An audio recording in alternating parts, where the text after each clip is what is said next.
Okay देखो इस question में क्या था, एक तो देखो mister X own two residential house, one at Ludhiana and one at Chandigarh, ये सबमिट फॉलोइंग डिटेल। या अभी करंट ESS, ये इसका 1920 प्रीवियस ईयर मतलब पिछला ही वाला है, करंट ईयर तुम्हारे लिए मतलब 289 CI इन्होंने मेंशन कर दिया उसके लिए भी। Date of acquisition 199। अब ये ध्यान रखना इसके लिए क्या FMV भी हम ले सकते हैं, ये आगे डेट्स हैं तो इसके लिए कोई वो नहीं आएगा। यहाँ पे आ जाएगा 1 FMV हम ले सकते हैं अगर पोस्ट एक्विजिशन कम आ रही है होगी तो। और वो FMV एक, हेलो, हाँ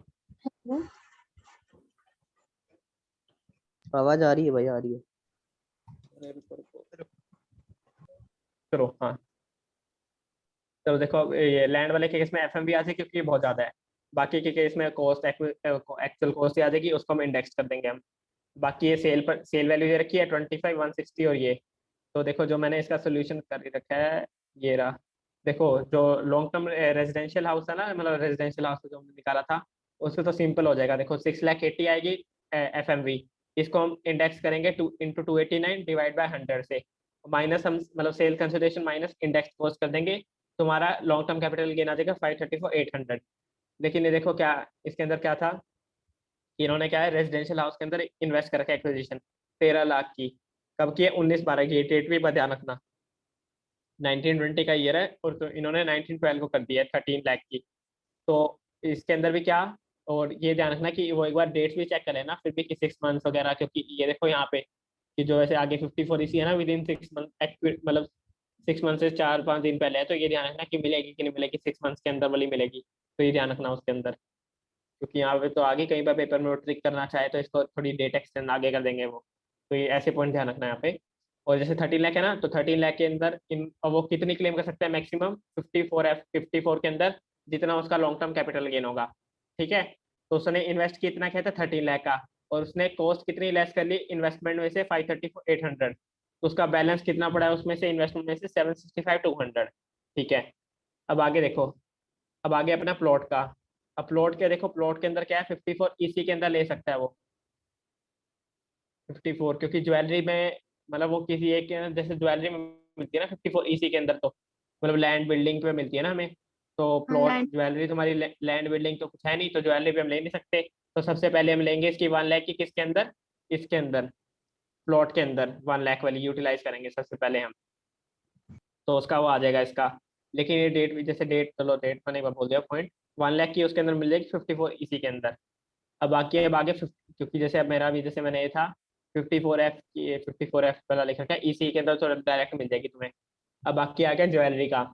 अब इसके अंदर भी वैसे जो LTCJ निकालेंगे हम प्लॉट वाले में, उसमें भी सिंपल है क्या, इसकी कॉस्ट प्राइस कितनी थी 350, इंटू में कर देंगे 289 डिवाइड बाई 105, माइनस और 1160 माइनस इंडेक्स कॉस्ट कर देंगे। तो इसका आंसर आया था शायद 19,667, कुछ ऐसा ही था 196667, 1,96,667 था इसका वहाँ पे। तो ये आ जाएगा। तो और इस जो ज्वेलरी वाले के केस में है, इसमें आना था 80,000 इंटू 289 डिवाइड बाई 113, ये इंडेक्स कॉस्ट आ गई, और इसमें सेल्स कंसिडरेशन माइनस इंडेक्स कर देंगे। तो इसका आंसर आएगा 75,398। ठीक है, मतलब जो LTCG आएगा इस केस में। अब तुम्हें बताऊं, अब ध्यान क्या रखना था, देखो 54F क्या कहता है, अगर तुम्हारी एक्चुअल कॉस्ट मतलब इन्वेस्टमेंट अगर तुम्हारी सेल कंसिडरेशन से ज्यादा है तो तुम्हारा सारा का सारा कैपिटल गेन वो हो जाता है। एक चीज में इसके अंदर तुम्हारा फोकस, एक है ना इज इक्वल टू पे फोकस रखना तुमने।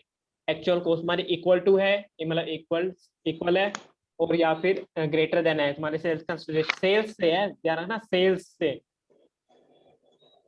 क्योंकि बताऊं देखो क्यों बात कर रहा है कि एक्चुअल कॉस्ट तो तुम्हारी ये दोनों सेम होगी, 1 1 ये 1 1 हो जाएगा। और कैपिटल गेन तुम्हारा है ही वही, जैसे मान लो 80,000 का तुम्हारा कैपिटल गेन है, कॉस्ट और सेल्स तुम्हारी मैच कर रही है, तो तुम्हारा ये कट के 1 बन जाएगा, और तुम्हारा LTCG पूरा एग्जाम्पशन के अंदर आ जाएगा। तो इसलिए उन्होंने कह दिया जितना तुम्हारा लॉन्ग टर्म कैपिटल गेन होगा वो सारा एग्जाम्प हो जाएगा। तो देखो क्या, हम क्या मानेंगे कि एक्चुअल कॉस्ट अब 280 होगी एग्जैक्ट, क्योंकि 280 से ज्यादा हम करेंगे तुम्हारा लॉस ही है। 280 मान लेंगे क्योंकि सेल्स कंसिडरेशन की इक्वल होगी, तुम्हारा सारा का सारा long term capital gain exam हो जाएगा 54F के अंदर। तो 75,398 का पूरा एग्जाम हो जाएगा 54F के अंदर। अब बैलेंस बची अमाउंट की, देखो क्या बैलेंस बची अमाउंट तुम्हें देखनी है। कॉस्ट तुमने कितनी थी इन्वेस्टमेंट की 765,200 थी ना, ऊपर से आ गई। अब तुमने कॉस्ट कितनी ली है इन्वेस्टमेंट की? 2,80,000 यहाँ पे एक्चुअल कॉस्ट। एलटीसीजी एग्जाम्प्ट नहीं हुआ, 2,80,000 तुमने यूटिलाइज कर लिया उसमें से। अगर तुम कोर्स यहाँ से कम ले लेते तो तुम्हारा मतलब यहाँ पे एग्जाम्पशन लिमिट और एग्जाम्पशन तुम्हारी कम हो जाती। लेकिन अगर तुम फुल करना चाहते हो तो मैक्सिमम तुम्हारी कॉस्ट होगी, और तुम्हारी कॉस्ट लेस हो जाएगी यहाँ से। और अब रिमेनिंग अवेलेबल कितनी होगी? 485, 200। और 54, अरे 54F का क्या कहता है फॉर्मूला कि कैसे निकालते हैं हम computation? Long term capital gains divide by sale consideration into जितनी हमने इन्वेस्टमेंट की अमाउंट कर रखे, जितने कॉस्ट जितनी हमने इन्वेस्ट कर रखा है वो। अब देखो क्या इसके अंदर कितना था, प्लॉट के अंदर 19,667 का था ना कैपिटल गेन। उसके बाद हम जैसे 54 एग्जाम्पशन वगैरह उसके बाद लेंगे हम। तो क्योंकि हमारा बेनिफिट वही है ना, पहले हम 54 की ले ले डिडक्शन, फिर हम 50 मतलब 54F मतलब ये सारी ले ले, फिर हम आगे जाएंगे। तो लॉन्ग टर्म कैपिटल गेन कितना है? 19,667 है। तो कि इसके बाद हम 54 की लेस करते हैं ना, उसके बाद जो आएगा वो। तो 19,667 लॉन्ग टर्म कैपिटल गेन है। इसकी सेल कंसिडरेशन थी 11,60,000। और रिमेनिंग अवेलेबल इन्वेस्टमेंट की अमाउंट कितनी? 485। तो इससे तुम्हारा आ जाएगा 82,261, जो आंसर मतलब वो था 82,261। और इसको हम लेस कर देंगे 19,667 में से, ये लेस कर देंगे 82,261 माइनस 54 इसी वाली भी 1 लाख की, तुम्हारा 14,406 खाली आएगा एलटीसीजी। और वो भी टैक्सेबल हो जाएगा 20% से, ये ध्यान रखना। बस पॉइंट ना, असली पॉइंट यहाँ पे था, ये 485 का लेना है तुम्हें यहाँ पे। 280 माइनस करेंगे। बस एक पॉइंट ये है कि 280 लेंगे, एक तो हम एक्चुअल को 280 लेंगे जो इन्वेस्टमेंट में से हम लेस करेंगे, और डिवाइड हम इनटू भी यही करेंगे। पॉइंट बस यहाँ पे था इतना, बाकी इजी था और कुछ नहीं था इसके अंदर। बस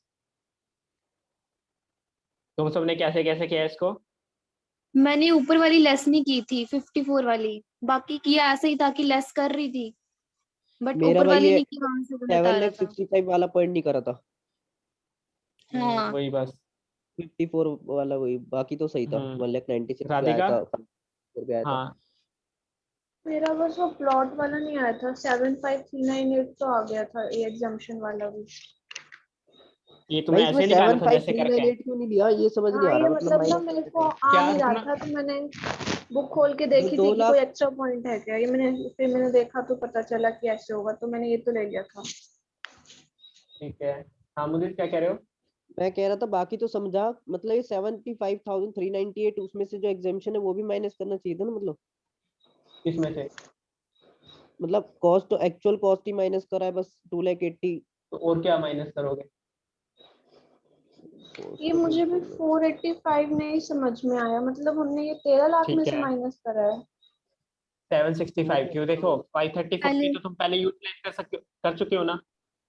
कितने की? 534 800 की रेजिडेंशियल हाउस की पे। हाँ क्योंकि इसमें तो तुम जितना इन्वेस्ट करोगे मैक्सिमम उतना ले सकते हो, मतलब जितना लॉन्ग टर्म कैपिटल गेन होगा, या तुम्हारी जितनी मतलब maximum long term capital gain तक तुम ले सकते हो। और इसमें लॉन्ग टर्म कैपिटल गेन है 534, और तुम्हारी इन्वेस्टमेंट की अमाउंट ज्यादा है, तुमने कॉस्ट इसमें से लेस कर दी 534 800, ठीक और है। तुम्हारे पास बैलेंस इन्वेस्टमेंट की अमाउंट है 765 200। तो यहाँ पे ये देखना था कि हमें कॉस्ट माइनस करनी है, जो एग्जाम्पशन है वो नहीं माइनस करनी ज्वेलरी वाले की। एग्जाम्पशन इज मतलब जितनी तुमने कॉस्ट ली है उसकी। एग्जाम्पशन मतलब एग्जाम्पशन एक तरीके से मैंने यहाँ वर्ड थोड़ा लिख दिया, एग्जाम्पशन ही मतलब जितनी तुमने कॉस्ट ली है उसकी, कॉस्ट की डिडक्शन ली है एक तरीके से तुमने। समझ गए, हो गया। ठीक है। हाँ। और यहाँ पे भी जैसे 54F में भी तुमने कॉस्ट ली है, यहाँ पे एग्जाम्पशन नहीं मतलब कॉस्ट लेस करेंगे यहाँ से। मैंने ये तभी मैंने यहाँ पे नीचे करेक्ट कर दिया था, ऊपर मेरा रह गया कॉस्ट टेकन फॉर एग्जाम्पशन। ऊपर भी मतलब बात एक है ना, वहाँ पे इक्वल होती है ये, लेकिन यहाँ पे मतलब अलग अलग थी क्योंकि एग्जाम्पशन 75 की है और यहाँ पे 2,80,000, तो मैंने इसलिए लिख दिया था यहाँ पे कॉस्ट टेकन तुमने कितनी ली है कॉस्ट। ये यहाँ पे ये वाला अच्छा पॉइंट, ये वाला मेरे को भी मतलब थोड़ा सर्च करना पड़ा था, मतलब टाइम लग गया था मेरे को भी, क्योंकि मैं भी यहाँ पे कंप्यूटेशन में थोड़ी मतलब अलग अलग करने लगा। जैसे लॉन्ग टर्म कैपिटल गेन है, मैं इसमें से एग्जाम्पशन पहले लेस करने लगे 1 लाख की। ये ध्यान रखना 1 लाख पहले लेस नहीं करोगे तुम, वरना तुम्हारी एग्जाम्पशन की थोड़ी और कम हो जाएगी थोड़ी सी, ये ध्यान रखना है ऐसे पॉइंट। क्योंकि मैं जैसे यही गड़बड़ी थोड़ी कर रहा था, ऊपर वाला तो थोड़ा सही आ रहा था यहाँ तक, इसके बाद 75 वो भी सारा जैसे सही था। एक मेरा 280 मतलब मैं यहाँ पे भी कुछ और कर रहा था यहाँ पे, मेरे को यहाँ से आगे मेरे को पहले करेक्ट एक बारी में नहीं हुआ था, मेरे को थोड़ा टाइम लगा, स्टडी वगैरह करना पड़ा इस पे यहाँ। ये अच्छा पॉइंट था यहाँ पे कि मैंने थोड़ा ना 54F के अंदर थोड़ा अच्छे तरीके से देखा क्या क्या पॉइंट कह रहा है, फिर देखा मैंने एक्चुअल कोस्ट वाला ये वाला लिखा था, actual cost equal to sale consideration. मतलब कोई क्वेश्चन ऐसा नहीं था, लेकिन मेरे को ये पॉइंट से याद आया, मतलब इक्वल्स टू और वो है तो मैक्सिमम वहां तक की कॉस्ट हम लेस करेंगे ना, सेल कंसिडरेशन वो इतनी मान लेगा जितना मेरे लिए बेनिफिट है मैंने मान ली उसकी। बस ये ध्यान रखना कि एग्जाम्पशन की अमाउंट लेस नहीं करनी हमने, एक्चुअल कॉस्ट जितनी तुमने इन्वेस्टमेंट की अमाउंट ली है। क्योंकि देखो ये फॉर्मूला नीचे ना, इस पे एप्लीकेबल भी वही फॉर्मूला एक तरीके से, क्योंकि जैसे तुमने 2,80,000 तुमने सेल कंसिडरेशन लिया है, तुम्हारा लॉन्ग टर्म कैपिटल गेन कितना था 75,398, डिवाइड बाय तुम कितने सेल कंसिडरेशन है 2,80,000 से, और अगर तुम मल्टीप्लाई भी कितना करोगे 280 करोगे ना, 280 से ज्यादा करोगे तो तुम्हारा लॉस आ जाएगा, तुम्हारा तो मतलब ज्यादा एग्जाम्पशन आ जाएगी गेन से, वो हम कर नहीं सकते। तो मैक्सिमम हम कॉस्ट की ले सकते हैं, कॉस्ट तक की, तो इसलिए। हाँ समझ गया। हम्म